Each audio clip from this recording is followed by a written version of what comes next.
Jacob, el suplantador. La ley de la siembra y la cosecha. Desde Adán en adelante, los dirigentes de la familia y del clan eran hombres, y los que recibían la herencia de sus padres eran los primogénitos. Los demás debían someterse al hijo mayor, quien no solo pasaba a administrar los bienes heredados, sino que también debía velar por la salud espiritual familiar.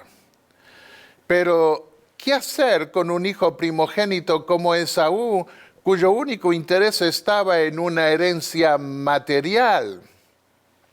Eso se vio más tarde de una manera más prominente aún, cuando Dios escogió un primogénito para ser rey de Israel llamado Saúl.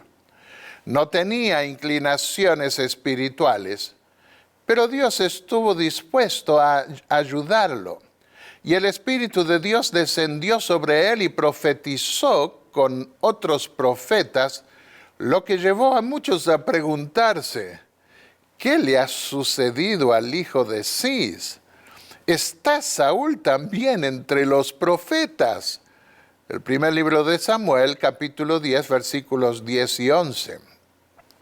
Cuidado, no era el plan de Dios que Israel imitara el sistema monárquico de las naciones paganas, por lo que dijo Dios a través del profeta Oseas: te di rey en mi ira, y te lo quité en mi furor. Más tarde, David pasó a ser el primogénito a quien Dios escogió para ser rey de su pueblo, y era el menor de sus hermanos, porque Dios no mira lo que el hombre mira, sino que mira el corazón.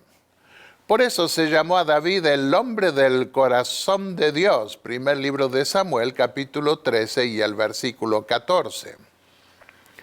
Jacob sabía que su hermano no tenía inclinaciones espirituales y aspiraba a recibir la bendición de la primogenitura. Más que la herencia material, le interesaba la herencia espiritual, poder ser el representante de Dios en su familia, tener comunión directa con Dios como la habían tenido Abraham, su abuelo, e Isaac, su padre. Pero quiso obtener esa bendición por sus propios medios y en forma ilegítima. Y recurrió primero a un chantaje. Vio que su hermano volvía con hambre y le ofreció comida a condición de cederle la primogenitura. Allí erró, ya que no se compra la bendición de Dios con dinero. En la dispensación cristiana, la obtención de privilegios mediante pagos materiales se llama simonía, en referencia a Simón el mago, quien quiso obtener los dones espirituales de los apóstoles pagando por ello. Y la segunda vez, el recurso que utilizó Jacob fue peor. Fingió ser su hermano para recibir la bendición de la primogenitura de parte de su padre anciano, quien había prácticamente perdido la vista. Fue la madre quien aconsejó a Jacob a cometer ese engaño, porque Jacob era su hijo predilecto. Pero el error fue del padre también, porque tenía un apego especial por su hijo primogénito, a pesar de su incompetencia en las cosas espirituales. Isaac recién despertó a la realidad cuando supo que Jacob lo había engañado, y Esaú clamó llorando la bendición. Fue entonces que el padre se dio cuenta de que, aunque por engaño, Jacob estaba más capacitado para recibir la herencia espiritual de la familia, y declaró: yo lo bendije y será bendito. Hay un riesgo en menospreciar las bendiciones espirituales cuando se presentan. Porque aunque Dios es misericordioso y perdona las malas decisiones, las providencias para recibir tales bendiciones especiales no siempre se repiten. Por eso, advirtió el apóstol Pablo en la epístola a los Hebreos, que no haya ninguna persona inmoral ni profana como Esaú, que vendió su primogenitura por una comida. Porque sabéis que aún después, cuando quiso heredar la bendición, fue rechazado, pues no halló ocasión para el arrepentimiento, aunque la buscó con lágrimas. Hebreos 12, versículos 16 y 17. Desde entonces, la odisea comenzó para Jacob. Iba a ser separado de su madre de por vida y vivir como fugitivo lejos de su casa por temor a su hermano, quien planeaba vengarse quitándole la vida. ¿Qué clase de ejemplo iba a ser Jacob para su posteridad que pudiesen emular las generaciones venideras del pueblo de Dios? Además, arriesgaba la misión de su vida al vivir en el país del que salió Abraham, porque la herencia que Dios prometió a sus antecesores estaba en Canaán. ¿Podía Dios arreglar eso? ¿O había malogrado todo lo que más había anhelado para su vida? Sí, Dios puede arreglar los desvaríos de la vida, pero todo tiene su precio. La ley de la siembra y la cosecha se da no solo en la naturaleza, sino también en la vida. En Labán, su suegro, Jacob se encontró con la horma de su zapato. Fue engañado vez tras vez, la primera vez en aspectos sentimentales que hieren más. Le cambió la mujer en el día del casamiento. Debió trabajar 7 años más para conseguir la mujer que quería y le tocó después vivir los problemas que trae la poligamia. Tanto su suegro como sus cuñados lo engañaron varias veces para quitarles las bendiciones materiales que Dios le daba. Y posteriormente sus propios hijos iban a engañarlo haciéndole creer que su hijo predilecto, José, por ser de la mujer de sus ensueños, había muerto. Pero todo se paga, no solo en el fin del mundo, sino a menudo también y en gran medida ya en esta vida. La escuela de la vida enseña lo que en tiempos de paz y bonanza no se supo valorar. Advirtió el apóstol Pablo: no os dejéis engañar. De Dios nadie se burla, pues todo lo que el hombre siembre, eso también segará.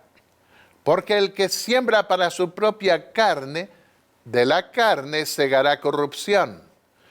Pero el que siembra para el Espíritu, del Espíritu segará vida eterna. Y no nos cansemos de hacer el bien, pues a su tiempo, si no nos cansamos, segaremos. Gálatas 6, versículos 7 al 9. A pesar del gran error de Jacob, Dios valoró su deseo de ser el dirigente espiritual de su pueblo, de esa gran multitud de descendientes que Dios había prometido a Abraham. Y aunque iba a corregir muchas cosas de su vida con el correr del tiempo, no lo abandonó a la desesperación y el remordimiento. Después de un largo trayecto que recorrió caminando, de muchos kilómetros, se acostó cansado a dormir en el lugar en que, según vimos en nuestro comentario de la lección anterior, Abraham sacrificó virtualmente a Isaac y en donde se iba a desarrollar toda la historia del pueblo de Israel en el futuro. Fue allí donde Jacob recibió su primera visión. Vio una escalera que unía el cielo y la tierra, por donde subían y bajaban ángeles, y en la cima estaba el Eterno. Dios confirmó ante su angustiado siervo su llamado divino con todas las promesas que le había dado a Abraham y a Isaac. Sabía ahora más que nunca que a pesar de sus desvaríos, Dios seguía contando con él. En su gran compasión, el Dios de sus padres alivió su conciencia y le prometió estar con él en todo su recorrido. Moisés, siglos más tarde, también cometió un error al matar a un egipcio que maltrataba a un esclavo de entre sus hermanos israelitas. Y eso le costó 40 años de destierro en el desierto. Allí tuvo que desaprender muchas cosas que había aprendido en Egipto, sobre todo en aspectos espirituales, hasta que Dios lo llamó para ser el libertador y el legislador de su pueblo. Estas historias de la Biblia nos muestran la realidad de la vida. No cuentan en la Biblia solo las cosas buenas de los grandes hombres de Dios para hacerlos santos. No, y gracias a Dios, porque en su palabra se resaltan no solo los errores y pecados, sino también cómo esos hijos suyos superaron el mal. ¿Por qué? Gracias a Dios. Porque todos somos falibles, cometemos errores en la vida y pagamos las consecuencias. Pero los ejemplos del pasado de aquellos grandes hombres de fe nos permiten ver que no está todo perdido si nos sometemos a la voluntad de Dios y aceptamos sus providencias en esa escuela de la vida que dirige y administra el cielo. La vida de Jacob nos muestra también que Dios mueve a veces a sus hijos a tomar decisiones drásticas en la vida, haciéndolos pasar por situaciones penosas. Dios abre muchas puertas, muchas oportunidades para servirle. Algunas veces mediante llamados específicos como el que recibió en sueños el apóstol Pablo de un varón macedónico que lo llamó a ir allí para compartir el evangelio. Pero a veces cierra las puertas y nos empuja para que nos movamos. Jacob debió huir a la tierra de su parentela porque su hermano quería matarlo. Luego sintió que ya no podía permanecer más con esa parentela de su madre porque lo maltrataban. Y quién sabe si no iban a querer con el tiempo matarlo también. Y esta vez no por su culpa, sino por envidia. Años después, una gran hambruna lo llevó a moverse a Egipto con toda su familia, teniendo a José, su hijo predilecto, como gobernador de ese antiguo imperio.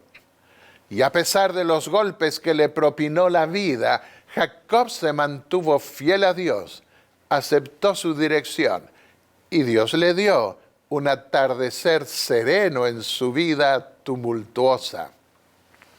Así también debemos tener las antenas espirituales bien conectadas con el cielo para saber cuándo debemos movernos de un lugar a otro. A veces se requerirá que soportemos el vendaval donde estamos, pero no siempre es así. Pronto el pueblo de Dios será dispersado por la persecución que se desatará sobre ellos. ¿Cuál deberá ser nuestra actitud para ese entonces? ¿Qué opciones tendremos? Pronto vendrá el tiempo, nos dice el Espíritu de profecía, cuando el pueblo de Dios, debido a la persecución, será esparcido en muchos países. Aquellos que hayan recibido una educación completa estarán en situación ventajosa doquiera les toque estar. A medida que en diferentes lugares se suscite enemistad contra los que observan el día de reposo del Señor, podría resultar necesario para el pueblo de Dios que se trasladen de esos lugares a otros donde no enfrenten una oposición tan acérrima. Dios no les pide a sus hijos que permanezcan en un lugar donde a causa de hombres impíos, su influencia se anule y sus vidas corran peligro. Cuando la libertad y la vida estén en peligro, no solo tenemos el privilegio, sino el absoluto deber de ir a lugares donde la gente esté dispuesta a oír la palabra de vida y donde las oportunidades para predicar la palabra sean más favorables. Otro hecho notable en Jacob es que no procedió en forma atolondrada o descabellada cuando sentía que ya no podía quedar más en la casa de Labán. Dios tiene su tiempo, que no necesariamente es el nuestro, para reencauzar las cosas que están mal. Esperó a que Dios dirigiera las cosas para decidir volver a la tierra prometida. Y cuando Dios le dijo que se moviera, lo hizo con prudencia.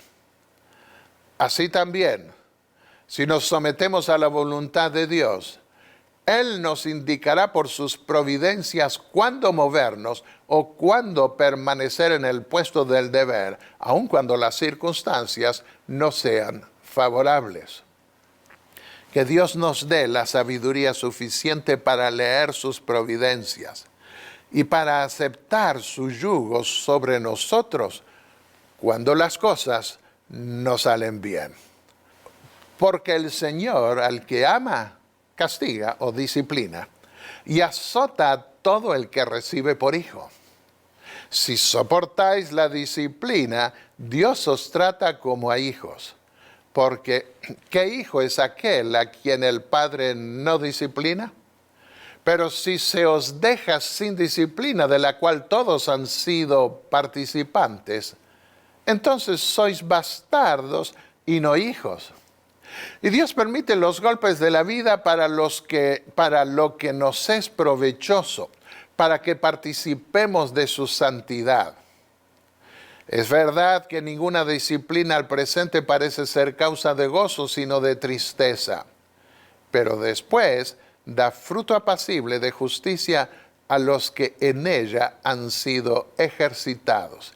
Hebreos 12, versículos 6 al 11. Oremos. Padre y Dios Santo que estás en los cielos, gracias por esas historias antiguas que hiciste registrar en la Biblia, en tu palabra, porque nos ayudan a ver que tú tienes compasión de quienes erran. Y en nuestra debilidad sabemos que no somos dignos de nada, que cometemos errores, pero levantamos nuestra cabeza hacia ti, pidiéndote tu ayuda, tu fortaleza, tu misericordia, tu perdón y el ánimo necesario para seguir adelante con optimismo, con fe y confianza en tu dirección. Queremos hacer tu voluntad, que nos ayudes a triunfar como triunfaron esos hombres de fe, Abraham, Isaac y Jacob, para poder disfrutar de la herencia que les prometiste y que está disponible aún hoy para nosotros. En el nombre de Jesús. Amén. Amén.